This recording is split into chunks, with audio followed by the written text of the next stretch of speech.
There are 5 core concepts in biology. First, life is subject to chemical and physical laws. We're going to spend the next 2 chapters understanding some of the basics of chemistry so that we can understand how cells function. This will be an important foundation as you move through future biology courses and into your careers. Second, form follows function. The structure of a molecule, an organelle, a cell, and so on is related to what job that thing does.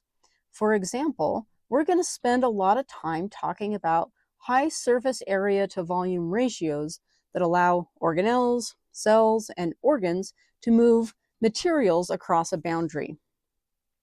Third, living systems transform energy and matter.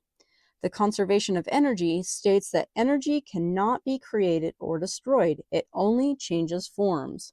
As we have already learned, organisms have to use energy to maintain homeostasis. We will spend a lot of time in this course talking about how organisms use energy. Fourth, living systems depend on information transactions. In living organisms, DNA is the information storage molecule. The DNA of an organism contains all of the information needed to build a survival machine or a body. The instructions to build all of the proteins that make up the structure and those that allow the energy processing in cells are housed in the DNA. Fifth, evolution explains the university and the diversity of life.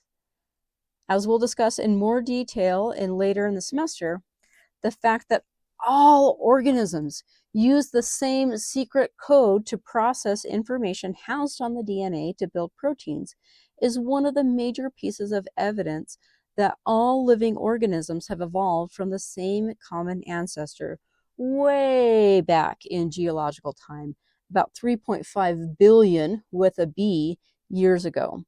We will also discuss some of the other major evolutionary events that have occurred that contribute to the diversity that we see today.